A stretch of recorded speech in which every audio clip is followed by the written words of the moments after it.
In today's video, we cover Boston, Toronto and the Niagara Falls with beautiful skylines, street art, old buildings and snakes. Oh, and of course also the waterfalls. So let's dive in. Hi and welcome to my channel. My name is Elizabeth and on my channel I take you on my travel adventures, which is this time a trip in the United States. Together with my brother, we went on a 3-week trip covering Boston, Toronto, the Niagara Falls, Washington, and finally New York City, which was amazing. So let's start. Because I didn't have this channel yet when I went on this trip with my brother, I unfortunately don't have that much recordings. So in this video you have to be okay with lots of beautiful, nice, great photos, my voice and me popping up sometimes like this. And it's going to be fun, I promise. Our trip started with our flight to New York City. After a flight of around 9 hours and way too long at the New York airport, we finally arrived at our hotel. And we were both very tired as well as very happy to have arrived. After some trouble with our hotel reservation, we had a rough start of this trip. We slept great and got on a bus to Boston the next morning. So for now we said goodbye to New York and hello to Boston pizza.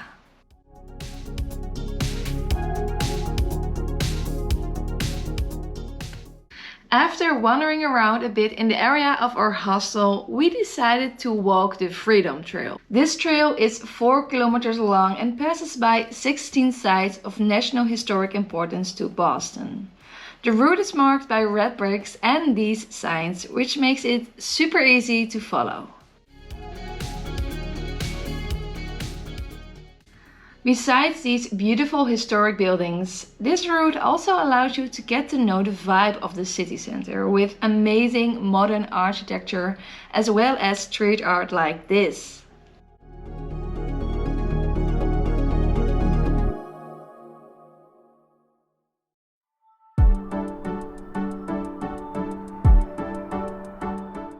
On this lovely trail, we crossed the Quincy market, where you could buy lots of different food.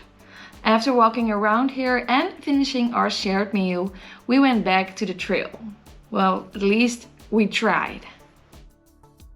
No, I'm joking. It was easy to find the red briquettes again. And also this second part of the Freedom Trail didn't disappoint, as it showed us the highlights of the city. A little more than 4 kilometers later, we made it to the end of the trail. This harbor where you can visit the USS Constitution, which is a boat if you didn't make the connection yet. It's okay. Which I was super excited about. No, I'm kidding. Being on board, I of course turned into a little child.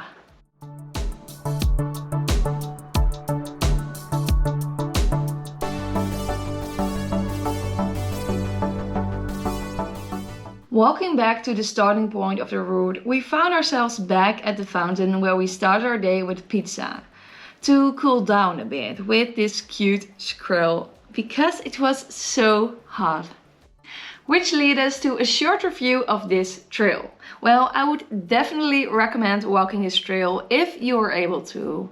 However, as we took some detours and you also need to walk back to the place where you come from, we walked way more than 4 kilometers, so that's something you should keep in mind.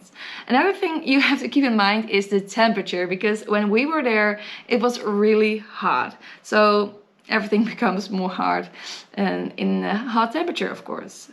But you can also, of course, split the route into several days or just walk a part of it. So that's also an option. At the end of this first real day, we ate by Mexican fast food restaurant Chipotle, where my brother had heard of. And it was so good. The next day we started with visiting the Tea Party Museum and shop. After that we walked through Chinatown, where we stopped at this fountain as we were already really hot. And to be clear, when we arrived, we weren't the only one going into the fountain, but we did stay much longer than others.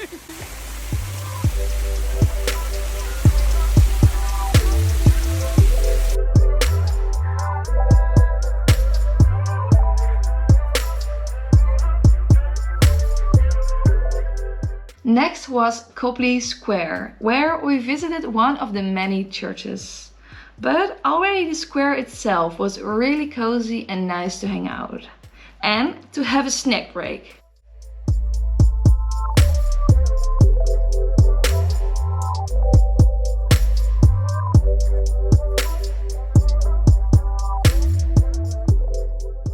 At the square lies also this beautiful public library, which is definitely worth a visit.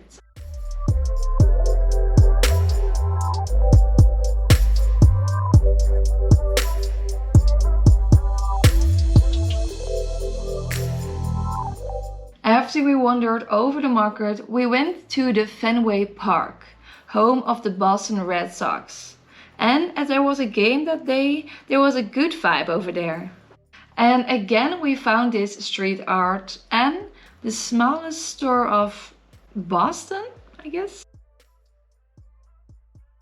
Then we went to the public garden, which was beautiful, especially with the blue sky. Leaving this garden, we walked into the streets of the area Beacon Hill, which was a really nice area to wander through, due to all the lovely houses and the greenness. And my brother agreed with that, as you can see. Then we had our last dinner in Boston, again at the fountain we already visited twice, which was called the Frog Pond, situated in the city park Boston Common. And this meal was an interesting one, you could say. On the way to our hostel, I saw this person creating this beautiful street art live. The next morning, we took a bus to Toronto, Canada, which was a long trip of more than 14 hours. Which made that we spent the night in the bus and that we arrived very, very early in Toronto. So, nope, we didn't have a good night of sleep. So in the next clip you see me asking in Dutch whether we still like this trip in the US. Als zwaar vinden we het nog leuk? Nee. Weet je wat we niet willen? We willen slapen. We willen niet meer. En wat was We wilden niet meer leven. As it was too early to check in our hostel, we crashed at the Roundhouse Park and tried to get some rest. Feeling somewhat better,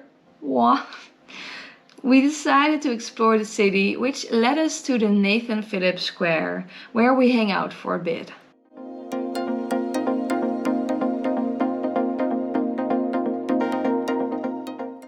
Then we went for lunch to the IKEA as we wanted to do something familiar.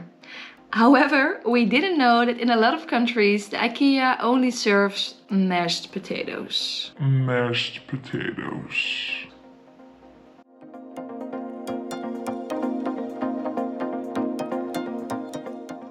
After lunch, we again explored the city a bit more, which brought us to the Assembly of Ontario, which we could visit. And it was beautiful.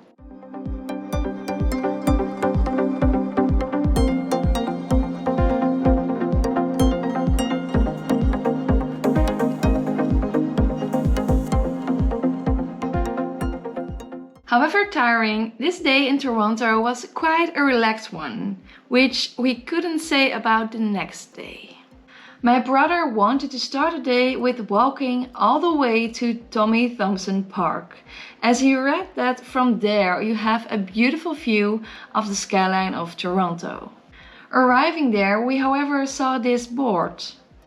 At that point, we hadn't seen any snakes yet, so the sign kind of felt that it was for this one snake that never showed itself. But nope. It wasn't. Before seeing a snake, I was still able to smell, but once I saw the first one... Just to be clear here, if you haven't guessed it already, I am super afraid of every snake, like even the smallest one. keep that in mind. And there it was. And of course my brother thought it would be a funny idea to film me right after I saw a snake. Wat heb jij net gezien, Betje? Wat heb jij net gezien? De slang gezien. Vind je dat eng? Vind je dat eng, die slang? Oké, commentaar. Luckily the views were indeed stunning.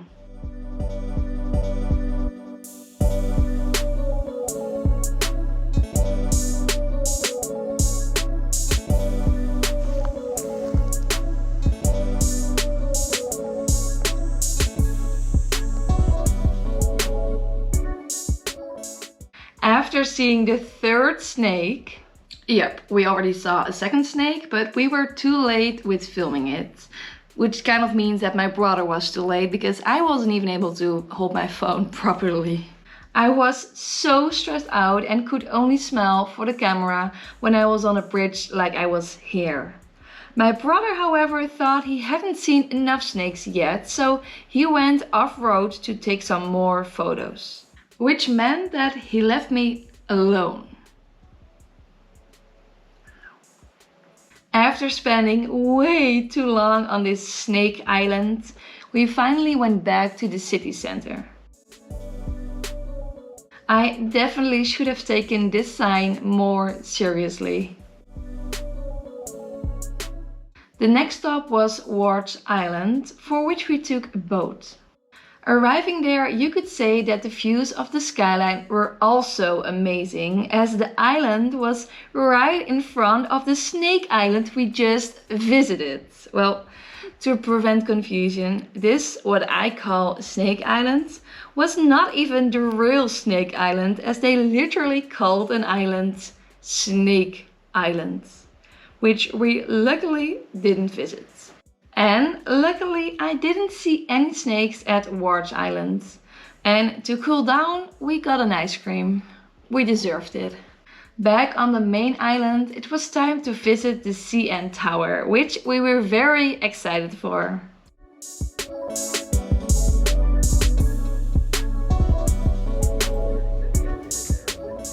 As the observation level of the tower is around 350 meters high, it took the elevator quite some time to bring us all the way up. But having arrived there, the views were stunning.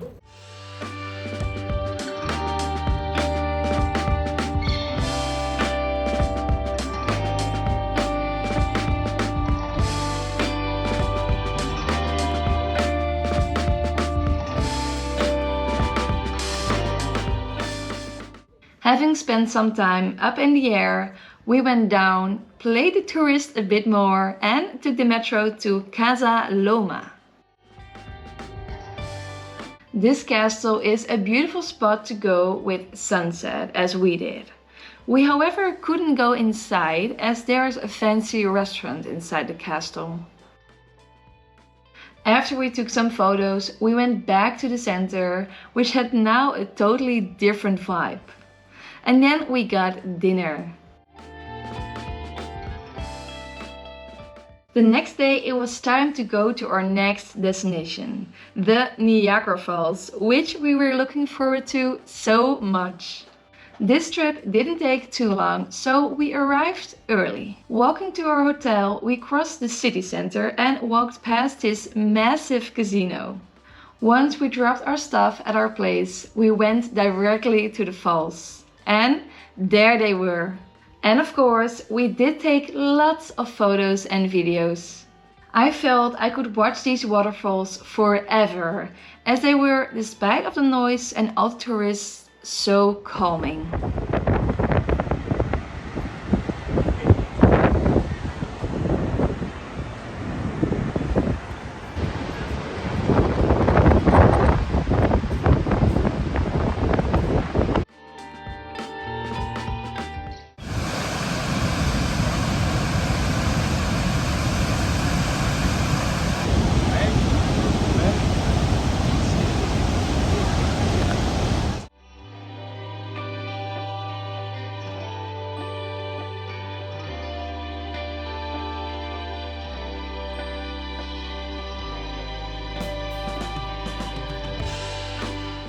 After we spent quite some time at the falls and wandering around to different sides and angles, we went again back to the city center.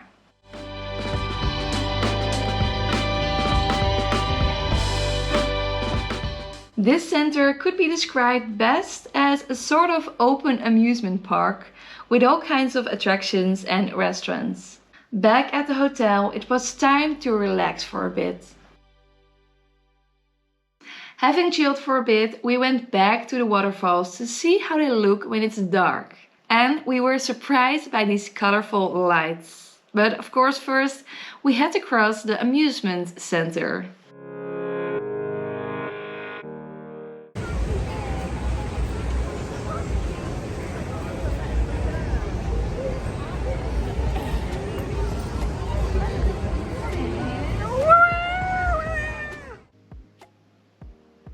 It was a bit strange walking here, but also fun. And then the waterfalls. Wow, look how gorgeous.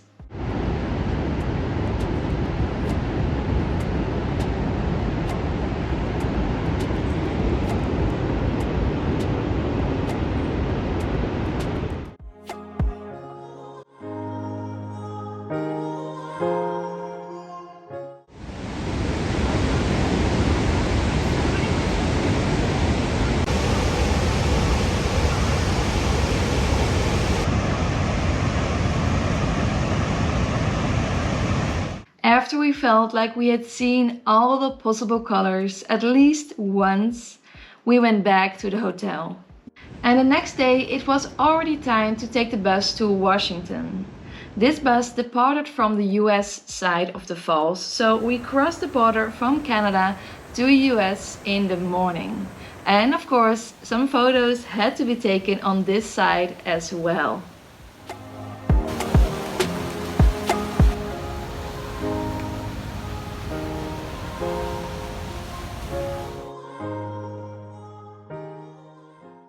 And this brings us at the end of this video. Thank you all for watching, and if you liked it, please give it a thumbs up and subscribe to my channel.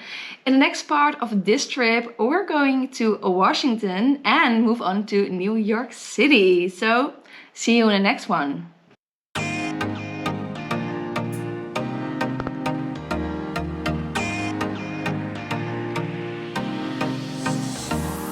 Pa, pa, pa, pa.